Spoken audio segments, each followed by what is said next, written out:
If you missed episode 1, we discussed how intermediaries between you and your creator are a blasphemous construct. The most important concept from that episode is that one's connection to God is found by going within one's connection to self. In episode 2, we will explore how the church is founded on codependent ideologies, which means that the destructive codependent consequences are inevitable.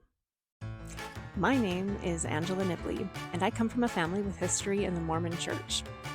When I was 16 years old, the cognitive dissonance between what I was being taught and what was expected of me was more than I could handle.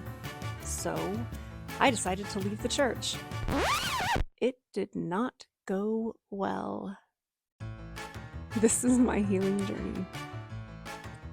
Merriam-Webster defines codependency as a psychological condition or a relationship in which a person manifesting low self-esteem and a strong desire for approval has an unhealthy attachment to another, often controlling or manipulative person.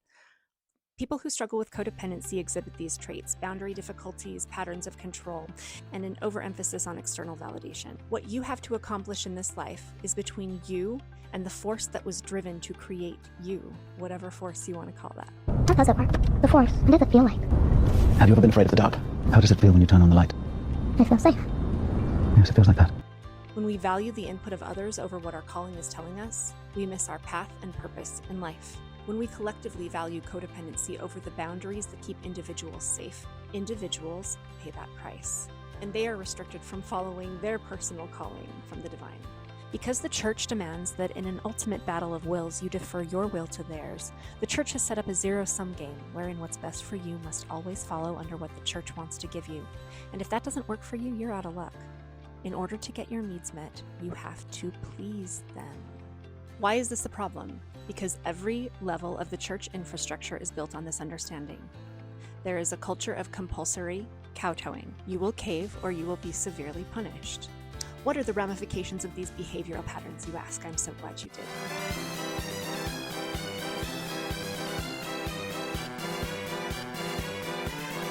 While I have your attention, remember to like and subscribe. And if you'd like to express your rage to your community at large, check out my groovy merch. What are the ramifications of these behavioral patterns, you ask? I'm so glad you did. This becomes the default way of operating in communities. Yes, Utah, we all know we're talking about you. And what are the ramifications in the long run? You get family systems that behave like cults. At the end of the day, this is a house of cards built upon a foundation of people-pleasing.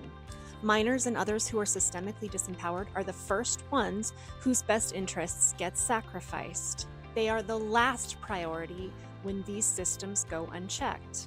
By their fruits, ye shall know them. If you plant green bean seeds, you will reap green beans. You will not get apples from planting green bean seeds. Likewise, you cannot plant codependent seeds and get happy, healthy, eternal families. If you're happy in the church, that's great for you.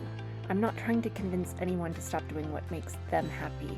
I know for me and many others, they are or were not happy in the church and don't feel the freedom to be honest about it without punishment. If a relationship with the divine is important to you, know that the LDS Church does not hold a monopoly on God, eternal life, or eternal relationships.